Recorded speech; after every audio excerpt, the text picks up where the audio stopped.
नवरा नवरीची एंट्री मी पाहिली होती. नमस्कार मंडळी, कसे आहात? तर हे एक आमच्या पाहुण्यांचं लग्न होतं, ते दाखवलेलं आहे थोडंसं.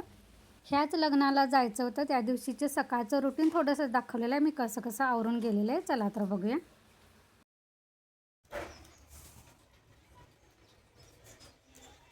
तनु, शेवया करू तुला? शेवया खाणार? पाहिजे असलं तर करणार. मग काय खाणार? इथे मला दोघा तिघांचं जेवण घरात करायचं होतं. नीलचा डबा वगैरे, चपाती भाजी झालेली आहे, भात आमटी वगैरे झालेले आहे. नाश्त्याला पोरकणी पोहे उपीट म्हणा असं काही खायला बघतच नाहीत. रोज रोज वेगळं काय करायचं म्हटलं, आज अचानक काय करायचं. तर नारळ होता, चटणी केली आणि म्हटलं आता तांदळाचं पीठ आहे तर आंबोळ्या काढूया. चटणी काय आपण इडलीला चटणी करते तशीच करून घ्यायचं. पीठ फक्त हे बघा थोडंसं पाणी घालत कणी मिक्स करून घ्यायचं. ह्यामध्ये मी मीठ घातलेलं आहे चवीप्रमाणे. तांदळाच्या पिठात एकदम पाणी घालायचं नाही, नाहीतर मग गाठी गाठी होतात आणि त्या लवकर फुटत नाही. त्यामुळे थोडंसं पाणी घालतच कणी असं मिश्रण करून घ्यायचं बघा. जसं तुम्हाला आंबोळी येतील तसं जाड पातळ, थोडंसं पहिल्यांदा जाडच घ्यायचं, कारण पहिली आंबोळी येणं महत्त्वाचं असतं आपल्यासाठी. एकदा पहिली आंबोळी आली कणी मग बाकीच्या व्यवस्थित येतात. पण पहिलीच जर मोडली कणी की मग ते रुटीनला लागत तोपर्यंत 2-4 तर पहिल्या मोडूनच जातात. त्यामुळे शक्यतो पहिलीच चांगली यायची प्रयत्न करायचा. इथं मी निर्लेपच्या तव्यावरच करणार होते, त्यामुळे पहिल्यांदा कणी तवा चांगला तापवून घेतलेला आहे आणि त्यावर तेल सोडलेलं आहे. चला तर आता एक एकाने आंबोळी करून घेऊया. पहिल्यांदा बघूया माझी पण पहिली येते की नाही. पीठ भिजवून ठेवलं की थोडा वेळ जरी ठेवलं तरी ते तांदळाच्या पिठाला थोडंसं घट्टपणा येतं. त्यामुळे आंबोळी काढताना शक्यतो परत थोडंसं पाणी लागलं तर टाकून घ्यायचं.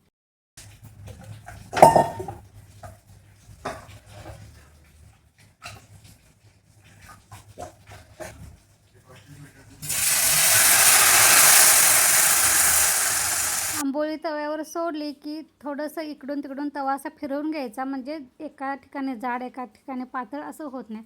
थोडंसं जाड पीठ पडलं असलं तर ते पसरून निघतं आणि काठ सुटायला लागले की मगच उलटण्यानं परतवायचं, नाहीतर मग आंबोळी मोडते.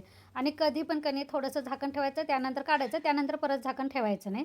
इथं चहा पण माझा कणी सकाळच्या गडबडीनं प्यायला जमला नव्हता, त्यामुळे आता उभं राहूनच, कारण हे सगळं आवरून मला जायचं आहे. कितीही आवरायचा प्रयत्न केला तरी कणी हे असं नाश्ता काहीतरी करायचं असेल ना तर गोंधळ उडतोयच, कारण चपाती भाजी त्यात हे असले पटापटा काहीतरी पोहे उपीट असले की पटकन फोडणीला दिलं की नाश्ता तयार होते. पण अशा नाश्त्यानं थोडासा वेळ लागते. थोड्याशा आज मला आंबोळ्या जास्तच करायला ठेवायच्या होत्या.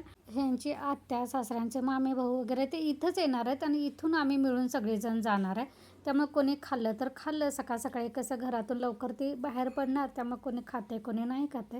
तर नाश्ता केला तर करू देत. यासाठी चटणी पण थोडीशी जास्त केलेली आहे, आंबोळ्या पण 2-4 जास्त काढून ठेवणार आहे. आणि इथं सगळ्यात महत्त्वाचं म्हणजे सांगते, हे जेव्हा आंबोळी आपण काढतोय ना त्यावेळी ताटात काढायचं नाही. ताटात कसं तांदळाचं पीठ असं मऊ असते, बिळबिळीत असं असते हां. ते काढलं का नाही त्यात ते चिकटून राहते स्टीलच्या वगैरे ताटाला आणि आंबोळी व्यवस्थित निघत नाही. त्यामुळे आपण पुरणाची वगैरे चाळण असते का नाही, तर त्या चाळणी पालथी करायची आणि त्यावर उलट्या बाजूला आंबोळी टाकायची, म्हणजे त्याचं कणी गरम वाफ निघून जाते आणि आंबोळी चांगली होते, म्हणजे घडी वगैरे व्यवस्थित घालायला येते. नाहीतर तांदळाचं पीठ असं बिळबिळ झालं की ती घडी जरी घातली तर असं ते चिकटून राहते आणि आंबोळी खायला होत नाही. त्यामुळे शक्यतो कणी पुरणाच्या चाळणीवरच काढा. गार झाली की मग ती घडी करायची आणि ज्या भांड्यात आपल्याला ठेवायचं असेल तिथं ठेवून घ्यायचं. चला तर पहिली आंबोळी तर आपली व्यवस्थित झालेली आहे. पहिली आंबोळी व्यवस्थित आली की सगळ्या आंबोळ्या आपल्या व्यवस्थित होतात. तर आता या बाकीच्या आंबोळ्या पण काढून घेते.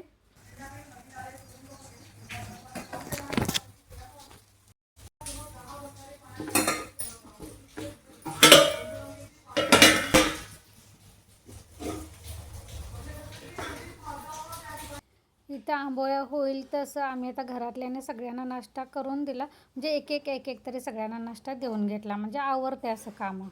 नाही तर सगळं करून द्यायचं म्हटलं का नाही मग वेळ होते. त्यामुळे असं माझं भाकरी असो की असं भाकरी करत करतच पोरांना जेवायला वाढायचं चालू असते.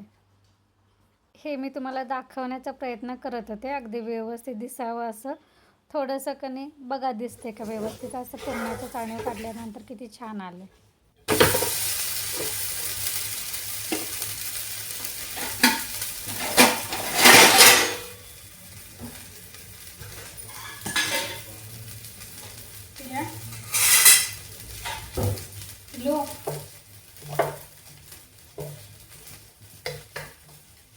हल्ली ना आमच्याकडं अशा पिवळ्या तोंडाच्या चिमण्या रंगीबेरंगी यायला चालू झालेत.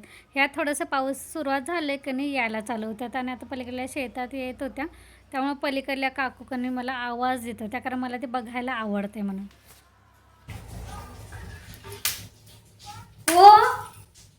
एक मिनिट बोला की कुठं आहे का येते का तर रंगीबेरंगी खायला